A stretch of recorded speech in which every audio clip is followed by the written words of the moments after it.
নমস্কাৰ বন্ধুসকল, নাথ ভ্লগ চেনেলে আপোনালোকক স্বাগতম জনাইছোঁ। আৰু আজি মোৰ হাঁহ পোৱালিখিনিৰ বয়স ফাইনেলি 18 দিন হৈ গ'ল। আৰু 18 দিন বয়সত মই সিহঁতক পানীত এৰিছোঁ। আৰু চাওক, পানী পাই পেলাই সিহঁতে খুব ফূৰ্তি পাইছে বা পানীত সিহঁতে খুব ধুনীয়াকৈ গা ধুবলৈ পাইছে।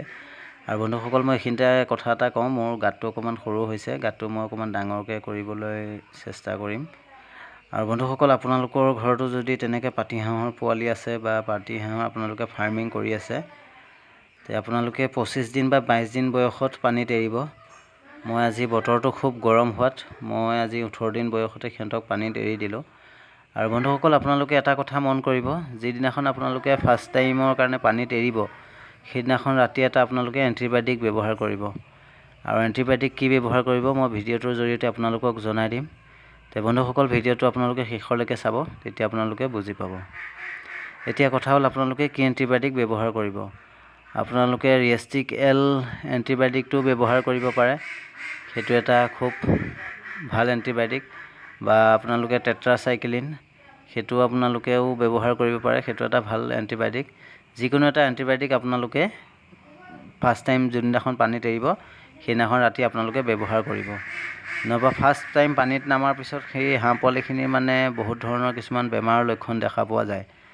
যে এনেকৈ ধৰক সিহঁতে জোপোকা মাৰি থাকিব বা খানা খাব মন নকৰিব, তেনেকুৱা ধৰণৰ বেমাৰ কিছুমানৰ লক্ষণ দেখা পোৱা যায়। আপোনালোকে যদি সেইদিনাখন ৰাতি এণ্টিবায়'টিকটো ব্যৱহাৰ কৰে, তেতিয়া সেই বেমাৰৰ লক্ষণখিনি আপোনালোকে দেখা নাপায়। আৰু এটা কথা লক্ষ্য কৰিব, পানীখিনি গৰম, ৰ'দৰ তাপত গৰম হ'ব দিব নালাগে, অলপ ঠাণ্ডা পানীত এৰিব। ৰাতিপুৱাৰ ভাগত এৰিলে ভাল হয়। আৰু বন্ধুসকল, আপোনালোকে বেছি টাইমৰ কাৰণে পানীত নেৰিব। পোৱালি অৱস্থাতে সিহঁতে বেছি টাইম যদি গা ধুই দিয়ে, তেতিয়া সিহঁতৰ কিছুমান বেমাৰৰ লক্ষণ বা বেমাৰ হোৱাৰ চান্স থাকে। খুব বেছি আপোনালোকে 2 ঘণ্টা বা 1.5 ঘণ্টা সিহঁতক পানীত খেলিব দিব। তাৰপিছত সিহঁতক উঠাই পেলাই আকৌ গঁৰালত আপোনালোকে ৰাখিব। তেতিয়া সিহঁতে গা খুব ধুনীয়াকৈ চাফা কৰি ল'ব পাৰিব। পানীত বেছি টাইম ভিজি থাকিলে মানে কিছুমান বেমাৰ, ধৰক জোপোকা মাৰি থকা বা খাদ্য খাব মন নকৰা, তেনেকুৱা কিছুমান বেমাৰৰ লক্ষণ দেখা পায়। সেইখিনি সময়ত আপোনালোকে অকণমান ধ্যান ৰাখিব। তেনেকুৱা টান কাম একো নহয়। পোৱালিখিনি আপোনালোকে বৰ্ডিঙৰ সময়ত অকণমান কষ্ট কৰিব লাগে, আৰু পানীত এৰাৰ সময়ত অকণমান কষ্ট কৰিলে আপোনালোকৰ পোৱালিখিনি খুব ধুনীয়াকৈ বাঢ়ি উঠিব, বা আপোনালোকে ফাৰ্মখন কৰিবলৈ কোনো ধৰণৰ অসুবিধাৰ সন্মুখীন হ'ব নালাগে। আৰু আপোনালোকৰ পোৱালি তেনেকৈ মৰ্টেলিটিও নহ'ব, যদি আপোনালোকে সেইখিনি অকণমান সাৱধান হৈ থাকে। আৰু বন্ধুসকল, আজিলৈ ভিডিঅ'টো ইমানেই। ভিডিঅ'টো চাই কেনেকুৱা পালে, যদি ভিডিঅ'টো ভাল পালে লাইক কৰিব, শ্বেয়াৰ কৰিব আৰু ছাবস্ক্ৰাইব কৰিব।